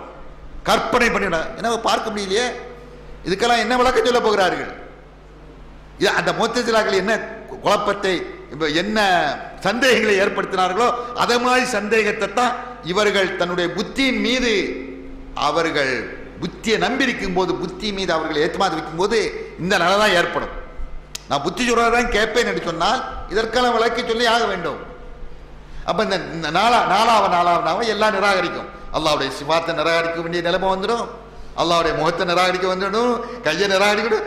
நாலாவட்டத்தை அல்லாஹ்வை நிராகரிக்கிற நாத்திக கொள்கையிலே இருந்தவர்கள் தானே இப்பவும் என்ன செய்திடும்? திரும்பவும் நாத்திகம், மீண்டும் நாத்திகம். அன்பு சோர்களே, அதான் சொல்றா, இன்னல்லதீன காலு ரப்புனல்லாஹ் சும்மஸ்தகாமு. இஸ்திகாமத்து, அதான் அல்லாஹ் சொல்றான். ரப்புன் அல்லாஹ்னு சொன்னா மட்டும் போராது. ஏன் ரப்பு அல்லாஹ்னு சொன்னா மட்டும் போராது. அந்த ரப்பு அவனுக்கு ருபூவியத்து, அவன் உலூஹியத்து, அவன் ஆத்மா எல்லாம் நம்பினா போராது. வாயில வர தௌஹீத் 3 வகை. அது என்ன? ருபூவியத்து, உலூஹியத்து, அது இப்படி சொன்னா தௌஹீத் ஆயிடுமா? சிலர் நம்பிட்டு இருக்கா தௌஹீத் வகைகள் 3. அது ருபூபியத்து, அது உலூஹியத்து, அது ஆத்மா சிபாத்து சொல்லி மனப்பாடமாய் செய்து போறதா தௌஹீது? இல்ல, அது இங்க இடம் பெறணும். அன்பு சோர உங்களுக்கு நான் சொல்றேன், அன்பு சோர்களே, இந்த கிரேக்க தத்துவத்தை நான் சொல்லிட்டு வந்தேனா இல்லையா, எதுக்கு அது நான் இடையில விடுபட்டு போச்சு. அவன் என்ன சொல்றான்னா, இப்ப ஊடுருவி இவங்களுடைய கொள்கையில குழப்பத்தை ஏற்படுத்தணும். கலாச்சார சீரழி வந்து விட்டதா இல்லையா? கலாச்சார சீரழி வந்து விட்டது. நம்ம எல்லாத்திலையும் வந்து விட்டது கலாச்சார சீரழி. தௌஹீத்வாதிகள்கிட்டே வந்து விட்டது. அப்படிதானே இல்லையா? இந்த ஐரோப்பியர்கள் போடுற மாதிரி ட்ரெஸ் போடுறது, அப்படிதானே இல்லையா? ட்ரெஸ் போடுறது, இந்த பேண்ட் கலாச்சாரம் எங்கேருந்து வந்தது? அது போடுறது பேண்டையா போது மேலையா சட்டை போட இங்க கொண்டு வந்து சட்டையை கொண்டு வந்து உள்ள சொருவுறது அங்க, அப்படிதானே இல்லையா? உள்ள சொருவுறது சட்டையை சொல்லிட்டு அவன் இந்த பேண்ட் இங்க போடுறத பேண்ட் போடுறானே இல்லையா, இந்த வெளியே தெரியும். அப்படியே போயிருந்து ஜும்மா மேடையில் நிற்கிறது. ஜும்மா மேடை நிற்கும் போது அவனுடைய உறுப்புகளுடைய கன பரிமாணம் எல்லாம் அப்படி வெளியே தெரியும். ஜும்மாவில் இருக்கக்கூடிய அவ்வளோ பேரும் அவன் முகத்தை பார்க்க மாட்டான், அவன் உறுப்புகளை எல்லாம் பார்த்துட்டு இருப்பான். கேவலம் எங்க வந்துட்டு தௌஹீத்வாதிகள் இடத்துல, தௌஹீத் பிரச்சாரங்கள் இடத்துல ஊடுருவி விட்டது கேவலம். நினைத்தாலே உண்மையிலே அல்லாஹ் சுப்ஹானல்லாஹ், எப்படி உருவாக்கப்பட்ட தௌஹீத் இப்படி போயிட்டு இருக்கிற, இப்படி கண் முன்னாலே நம்ம இப்ப பார்க்க ஆரம்பிச்சிட்டோமே, நம்மலாம் செத்து போறா, என்ன நிலையோ, நாளை உறிஞ்சிட்டு வந்துடுவான், ஜட்டி போட்டுட்டு வருவான் ஜும்மா மேடையில. ஜும்மா மேடையில ஜட்டி போட்டு நிற்பான். கேட்டாரு சொல்லுவான், ஏன் போடக்கூடாது, ஏன் போடக்கூடாது, அப்படி போடக்கூடாதுன்னு இருக்கான். இதுதான் கேள்வி. பைத்தியக்காரர்கள் பாருங்க. இவங்களெல்லாம் தௌஹீத் சொல்லிட்டு பெரிய நானும் குர்ஆன் நானும் ஹதீஸ். ஒரு மரியாதை இல்லையா, ஒரு தோற்றம் இல்லையா, பார்ப்பதற்கு ஒரு ஆள ரசூலுல்லாஹி ஸல்லல்லாஹு அலைஹி வஸல்லம் எல்லாத்துக்கும் ஆதாரம் இருக்கிறது. ரசூல் ஸல்லல்லாஹு அலைஹி வஸல்லம் கேவலமான தோற்றத்தில் உள்ள ஒரு சஹாபியை பார்த்து, ஏய் நீ அழகிய தோற்றத்தில் வாடா, இல்லை தலைமுடியை சீவிட்டு வா, பார்ப்பதற்கு நல்ல நல்லா அறிவா, இன்னல்லாஹ் ஜமீலுன் யுஹிப்புல் ஜமால், அல்லாஹ் அழகானவன், அழகான தோற்றத்தில் வா, நல்ல ட்ரெஸ் போடு. 4 பேருக்கு முன்னால பார்க்கும்போது அந்த கலாச்சாரம் கேட்டா ஐரோப்பியன் கலாச்சாரத்தை ஃபாலோ பண்றான். நாகரிகம் வந்து விட்டதா இல்லையா? சிறைக்கிறான், மலுங்க சிறைச்சிடுறான். நாகரிகம் இந்த கலாச்சாரம் கொஞ்சம் கொஞ்சம் புதுது. பேச்சில் கலாச்சாரம், திங்கரில் கலாச்சாரம், டேபிள் கலாச்சாரம், டேபிள் கலாச்சாரம். ரசூலுல்லாஹி காலத்தில் டேபிள் கலாச்சாரம் இருந்தா இதெல்லாம் அவங்க கலாச்சாரங்க எல்லாம் வந்து விட்டது. கக்கூஸ் கலாச்சாரம், யூரோப்பியன் கக்கூஸ், யூரோப்பியன் கக்கூஸா? அட இந்திய கக்கூஸ்ல போவாதா? யூரோப்பியன் கக்கூஸ் அவன் வந்துட்டான், எல்லாத்தையும் வந்துட்டான். கக்கூஸ் முதல் அவன் கலாச்சாரம் வந்துட்டு. இது கலாச்சாரம். அது போக அன்பு சோர்களே, கொள்கை தான் முக்கியம். கொள்கையில குழப்பத்தை ஏற்படுத்தான், இன்னைக்கும் செய்து கொண்டே இருக்கிறான். அவன் தான் தூண்டி விடுறான்.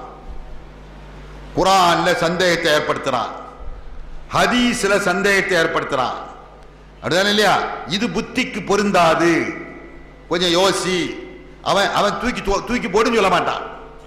இந்த ஐரோப்பிய கலாச்சார சிந்தனையாளர்கள், இந்த முஸ்தஷிக்குகள் இருக்காங்களே, கிரேக்க தத்துவவாதிகள், அவன் என்ன செய்ய மாட்டான், இதெல்லாம் தூக்கி குப்பையில போடுவேன்னு சொல்ல மாட்டான்.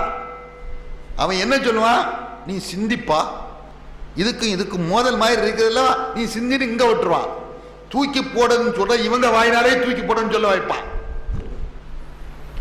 அன்பு சோர்களே, அதனால தான் இந்த ஹதீஸ் கலைய அன்னைக்கெல்லாம் அந்த அந்த ஐரோப்பியர்கள் மூக்க நுழைக்காத வரை நல்லதா இருந்தது ஹதீஸ். இந்த ஐரோப்பியர்களும் ஹதீஸ்களை ஆய்வு செய்ய ஆரம்பித்தார்கள். ஐரோப்பியர்கள் ஹதீஸ் செய்ய ஆரம்பித்த யூதர்கள், யூத சிந்தனையுடையவர்கள், இந்த ஹதீஸ்கள்ல இந்த தொகுப்பு இருக்கா, புகாரி, முஸ்லிமோ, அபுதாவுது, திருமதி, நசாயி, இந்த தொகுப்புகளுக்கெல்லாம் எந்த ஹதீஸ் எங்கிருந்து எந்த கிதாபில் வரும்னு சொல்லி பார்க்கறதுக்கு அந்த காலத்தில் ஒரு 50 வருஷத்துக்கு முன்னாலேலாம் சிடியும் கிடையாது, கம்ப்யூட்டரும் கிடையாது, ஒன்றும் கிடையாது. இன்னைக்கு கம்ப்யூட்டரை தட்டினா பார்க்கலாம். அன்றைய முயற்சி, பெருமுயற்சி. அன்னை என்ன செய்தார்கள், எல்லா ஹதீஸ் தொகுப்புல இருந்தும் உள்ள அந்த ஹதீஸ்களை சேகரித்து ஒரு வார்த்தை எடுத்துட்டா, இந்த வார்த்தை உள்ள ஹதீஸ் இந்த தொகுப்பிலே, இந்த பாடத்திலே, இந்த பக்கத்திலே இருக்கிறது கண்டுபிடிக்கக்கூடிய இண்டெக்ஸ். அது யாரு உண்டாக்குறது? அல் முஅஜம் வல் முஃபஹரிஸ் லி அல்ஃபாதுல் ஹதீஸ் என்று சொல்லக்கூடிய இந்த 7 வால்யூம்களை கொண்ட அந்த தொகுப்பை ஜெர்மன்ல இருந்து அதை தொகுத்தவர்களிலே முக்கிய இடம் பெறக்கூடியவர்கள் யூதர்கள், யூத நசாராக்கள். ஹதீஸ் கலையில அண்டையிலிருந்து என்ன செய்தாங்க, ஆய்வு செய்ய ஆரம்பித்தார்கள். என்ன எப்படியெல்லாம் இதை கொஞ்சம் கொஞ்சம் மத்தி 1 மறுப்பான், 2 மறுப்பான், 3 மறுப்பான், கடைசி என்ன செய்யும், அது டோட்டலா போயிடும். அடுத்து குர்ஆன். இப்படி இந்த மாதிரி கொள்கையில குழப்பத்தை ஏற்படுத்துகின்ற ஒரு நிலை அன்றைக்கு இருந்தது. யார்? ரசூலுல்லாஹி ஸல்லல்லாஹு அலைஹி வஸல்லம் உடைய காலத்திலிருந்து பின்னால காலத்திலிருந்தே அது படிப்படியாக வந்து காலமாக மாறி மாறி மாறி நம் வரை வந்து கொண்டிருக்கிறது. இந்த நேரத்தில் இஸ்திகாமத் தேவை, கொள்கை உறுதி. கொள்கை இப்படி எந்த சூழ்நிலை போடா, உன் பிரச்சாரம் எனக்கு தேவையில்லை போ. நான் அல்லாஹ்வை புரியாம இருந்தேன், இன்னைக்கு நம்பிட்டேன். அவன் அல்லாஹ், அவன் குர்ஆன்ல என்ன சொன்னாலும் அப்படியே நம்புவேன், அவனுடைய தூதர் என்ன சொன்னாலும் அப்படியே நம்புவேன். எனக்கு என்னுடைய நம்பிக்கை தான் எனக்கு நாளைக்கு எனக்கு கை கொடுக்கும். அப்படிதானே இல்லையா? அதான் இஸ்திகாமத். நல்லதே காலு ரப்புன அல்லாஹ், சும்மா அல்லாஹ் தான் என்னுடைய இறைவன் என்று சொல்லிவிட்டால் அதிலே தொண்டு துண்டாக வெட்டினாலும் அதிலே உறுதியாக இருப்பார்கள். ததனஸ்ஸலு அலைஹிமுல் மலாயிகா அல்லா தகாஃபு வலா தஹ்சனு. அடுத்து சொல்றா, இந்த கொள்கை உறுதி வந்துட்டா என்ன கிடைக்கும் கூடிய லாபம் அது சொல்லிக்கிட்டே போறேன். நல்லா அடுத்தல நான் உங்களுக்கு சொல்ல ஷிர்க். அதாவது நான் உங்களுக்கு முக்கியமான ஒரு அம்சம், நேரம் இல்லை, முக்கியமான ஒரு அம்சம் சொல்லணும். அதே ஒரு சுருக்கமாக சொல்லிடுறேன், நீங்கள் நோட் பண்ணிக்கிறேன். அன்பு சகோதரர்களே, எந்த ஒரு விஷயமா இருந்தாலும் அதனுடைய ஹக்கீகத் தன்மையை புரிகிறா இருந்தால் அதற்கு எதிர்மறையில் இருக்கக்கூடியதை விளங்கினாத்தான் அந்த அந்த பொருளுடைய தன்மை நம்மளால் சரியாக நினைக்க முடியும், புரிய முடியும். அதுக்கு ஒரு பழமொழி கொடுத்தார், யரிஃபுல் அஷ்யா பி அதுதாதியா என்று சொல்வார்கள். பொருட்களை நீ தெரிய விரும்பினால் அதனுடைய எதிர்மறையிலே இருக்கக்கூடியதை நீ சரியா புரிஞ்சிட்டுனா இதனுடைய தன்மை. அதே மாதிரி ஏகத்துவத்தை கொள்கையை, அந்த தௌஹீது கொள்கையை தெரியுமா தான் அது எதிர்மறையில் இருக்கக்கூடியதை என்ன செய்யணும், புரியணும், சுருக்கப்படும். இந்த தௌஹீதுங்கக்கூடிய இந்த கொள்கைக்கு என்னென்ன வகையில் பாதிப்புகள் ஏற்படும் தானே இல்லையா? அதை தெரியாதுதான் அது பாதிப்பு ஏற்பட்டே இருக்கும், ஆனால் நம்மளால புரிய முடியாது.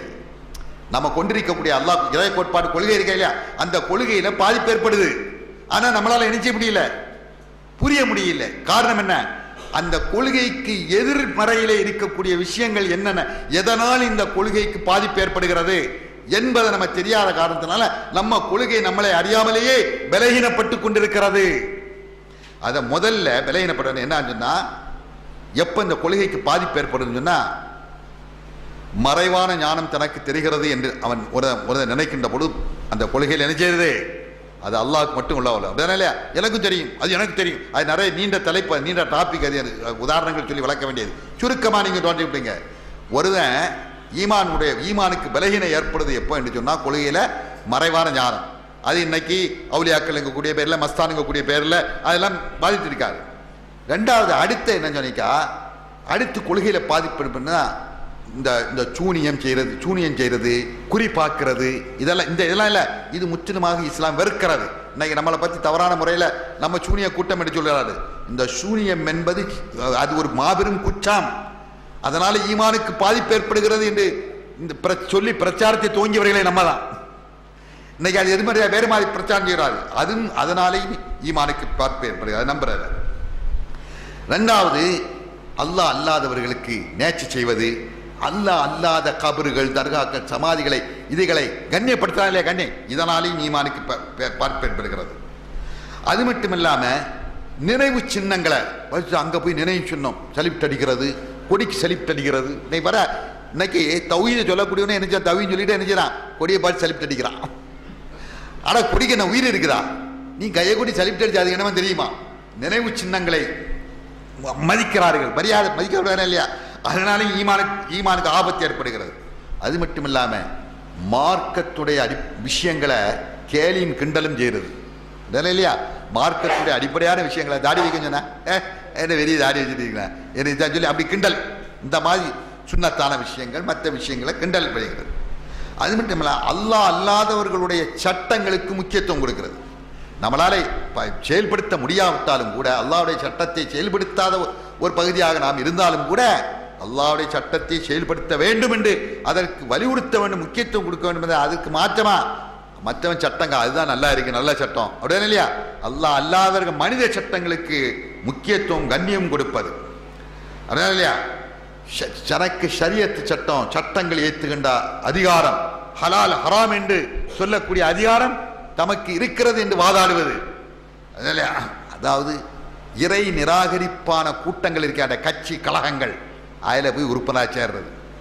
இறை நிராகரிப்பு கட்சி கழகம், எல்லா கட்சிகளும் இறை நிராகரிப்பு, இல்ஹாதியா அப்படி எல்லாம் அல்ல அஹ்ஸாப் இல்ஹாதியா இறை நிராகரிப்பு கூட்டங்கள் எல்லாம் கட்சியில் உறுப்பினராதான். கட்சியில் உறுப்பினர் போனாலே போச்சு, அவன் தௌஹீத்வாதி இல்லை, அவன் தௌஹீத்வாதி இல்லை. எச்சரிக்கிறேன், நம்ம ஜமாத்தில் இருக்கக்கூடியவரும் பலரும் இதில் நினைச்சாங்க போய் சாயல் இருக்கிறது. அந்த சாயல் முற்றிலுமாக தூக்கி எறியப்படாத வரை அவன் உண்மையான இஸ்திகாமத் இருக்காது. அவனுடைய தௌஹீதுக்கு ஆபத்து இருக்கிறது. இந்த லௌகீக வாழ்க்கைக்கு முக்கியத்துவம் கொடுக்கிறது. அப்படிதானே இதை பெருசா நினைக்கிறது. இந்த அற்ப லௌகீக வாழ்க்கை இருக்கையில துனியால் மாற்றி அதுக்கு முக்கியம் கொடுக்கிறது. அது மட்டும் இல்லாமல் அல்லாஹ்வை நம்பிக்கிறது, தாயத்து போடுறது, அப்படியே இல்லையா, களத்தில் குழு கட்டுறது, அது கட்டு, இதுல எல்லாம் நம்பிக்கை இருப்பது, இதெல்லாம் ஈமான அகீதாவை பலகீனப்படுத்துது. அல்லாஹ் அல்லாத மேல சத்தியம் செய்யுது, நம்மளை அறியாமலே வருது. அப்படிதானே இல்லையா, அம்மாவான வாப்பாவான, அப்படிதானே இல்லையா, அதான இதான எங்கெல்லாம் சத்தியம் சொல்றாங்களா இல்லையா. இந்த இப்படி அடிக்கிட்டே போகலாம். நிறைய விஷயங்கள் நமக்கு தெரியாமலே இருக்கிறது. அதுதான் சொன்னார்கள், ஷிர்க் இருக்கிறதை, இந்த ஷிர்க் ஈமானை பாதிக்கக்கூடிய இந்த நம்பிக்கை இருக்கிறதே, அது எப்படி ஊடுருவுகிறது என்று சொன்னால், கருத்த இரவில் கருத்த பாறையில், அப்படிதானே இல்லையா, ஒரு கருத்த எறும்பு எப்படி ஊடுருவுனா அதை கண்டுபிடிக்க கஷ்டமோ, அதை மாதிரி நமக்குள்ளே இந்த கொள்கையை பலகீனப்படுத்துகின்ற இந்த மாதிரியான காரியங்கள் எல்லாம் நமக்குள்ள ஊடுருவி போயிட்டே இருக்குது. அதை கண்டுபிடிக்க முடியாம இருக்குது. நம்மளை அறியாமலேயே நம்முடைய கொள்கை பலகீனமாகி கொண்டிருக்கிறது. எனவே அன்புக்குரிய சகோதரர்களே, அதை உறுதிப்படுத்துவதற்கு, நம்முடைய கொள்கையை சுத்தப்படுத்துவதற்கு நாம் முயற்சிக்க வேண்டும். அதற்கு அதிகமாக அல்லாஹ்விடத்திலே திக்ர், லா இலாஹ இல்லல்லாஹ், லா அக்ஸிரு திக்ர லா இலாஹ இல்லல்லாஹ், இந்த லா இலாஹ இல்லல்லாஹ் கலிமா அதிகமாக சொல்லணும். குறிப்பாக இந்த திக்ர் லா இலாஹ இல்லல்லாஹ் வஹ்தஹு லா ஷரீக லஹு லஹுல் முல்கு வலஹுல் ஹம்து யுஹ்யி வ யுமீத் பியதிஹில் கைர் வஹுவ அலா குல்லி ஷைஇன் கதீர். திரும்ப திரும்ப சொல்லுங்க. உங்களுடைய அந்த இஸ்திகாமத்தை, அது கல்பில் இருக்கக்கூடிய அந்த ஈமானை அது என்ன செய்யும், சார்ஜ் ஏற்றிக்கிட்டே இருக்கும். அது சார்ஜ் ஏற்றிக்கிட்டே இருக்கும். இன்னும் சொல்ல வெறுமனை சொல்கிற விட பொருளை அறிந்து சொல்லுங்க. பொருளை அறிந்து சொல்லுங்க, அதுதான் சார்ஜ் ஏறும். பொருள் அறியாமல் தெரிந்தா நீ எவ்வளோ ஏன்னா அறிந்து சேர்த்துக்கிட்டே இருக்கும். அறிஞ்சு அர்த்தத்தை அறிஞ்சு அப்படி சார்ஜ் எவ்வும், அப்படி எவ்வும் நம்ம கல்வியில் அவரை எவன் வந்தாலும் இந்த நம்ம ஏத்திரியோட கொள்கைக்கு எவனாக தான் அடி அப்படியே இல்லை நொறைக்கு தள்ளணுங்கக்கூடிய நிலை வந்துடும். அல்லாஹ் சுப்ஹானஹு வ தஆலா நம்முடைய ஈமானை பாதுகாக்கும். ரெண்டாவது, அன்பு சோர்களே, நம்ம அல்லாஹை பற்றி தெரியுதுக்காக நம்மளே நிறைய தெரியாமல் இருக்கிறோம். நம்ம முன்னால் ஒரு பொச்சம் போட்டேன், இவன் தான் அல்லாஹ்னா யாரும் நமக்கு தெரியல. அல்லாஹ்னா யாருக்கு நமக்கு தெரியல, தௌஹீத்வாதிகளுக்கும் தெரியல. அல்லாஹ் பற்றி ஒரு 4 வசனத்தை சொல்லு, தௌஹீத்வாதியை கேளுங்க, நம்ம ஜமாத்தில் உள்ளவங்க கேளுங்க. அல்லாஹ் சொல்றிய, அல்லாஹ் பற்றி எப்படிப்பட்ட ஒரு 4 வசனத்தை சொல்லு. 100கணக்கான வசனம் இருக்கு, அப்படிதானே இல்லையா, சொல்ல தெரியாது. இதுதான் யதார்த்த நிலை. இது நமக்கும் நான் முஸ்லீம் சொல்லி போடப்பட்டாலும் நம்மளும் நான் முஸ்லீமாக தான் இருக்கணும். அல்லாஹ்வை தெரியக்கூடிய விஷயத்தில் நான் முஸ்லீம்.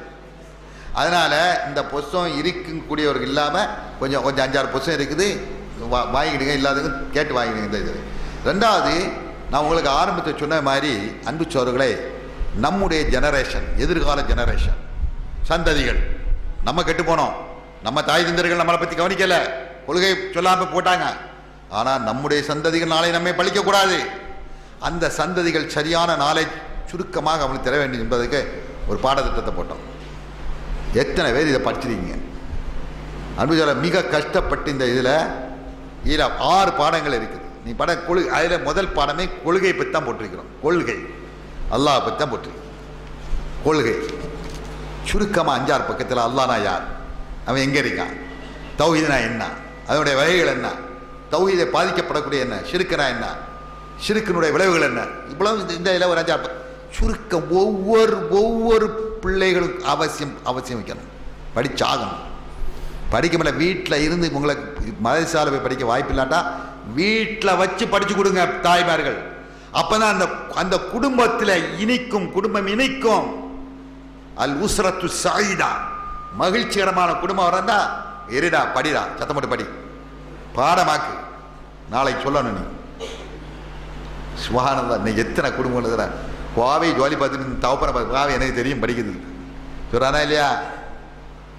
நீங்கள் படிங்க, இந்த புத்தகம் 30 ரூபா தான். உங்களுக்கு சலுகை விலையில் 25 ரூபாய்க்கு நம்ம என்ன செய்யலாம், ஓசலை கொடுத்தா அதுக்கு மதிப்பு இருக்காது. அதனால் நம்ம கோட்டை இராப்பு பிடிக்க முடியும் 25 ரூபா தான். அவசியம் வாங்கி படிங்க, நீங்களும் படிங்க. இந்த புஸ்தகத்தை அடிப்படை அல்லாஹ்வை பற்றி அடிப்படை தெரியாது. இது இது 3, 4 3ஆம் கிளாஸ் பிள்ளைங்களுக்கு போட்டது, 3, 4, 5ஆம் கிளாஸ் பிள்ளைகளுக்கு போட்டது. இது நிறைய நம்ம தமிழ்நாட்டில் பல பகுதிகளில் படிக்க வச்சிருக்காங்க. நம்ம மரக்கத்துகளில் 3ஆம் கிளாஸ் பிள்ளைங்களுக்கு இது போடப்பட்டாலும் 60 வயசு கிழவனுக்கு அல்லாஹ்வை பற்றி தெரியாமல் இருந்தாலும் அவனுக்கும் இதுதான் பாடம். விளையிடுங்க கிளடுகளே, 40 தாண்டியவர்களே, அல்லாஹ்வை பற்றி தெரியாமல் இருந்தாலும் உங்களுக்கு நீங்க 3ஆம் கிளாஸ் பிள்ளைகள் தான். அதனால படிங்க, நம்ம கடமை தீர்ந்தது. நாளை அல்லாஹ் நம்மளை கேட்க மாட்டான். அல்லாஹ் சுப்ஹானஹு வ தஆலா நம்முடைய கடமையை சரிவர செய்யக்கூடியவர்களாக அல்லாஹ் ஆக்கி நம்முடைய கொள்கையிலே உறுதியை தந்து சாவும் போது வலா தமூதுன்ன இல்லா வ அன்தும் முஸ்லிமூன், முஸ்லிம்களாக அல்லாஹ் தஆலா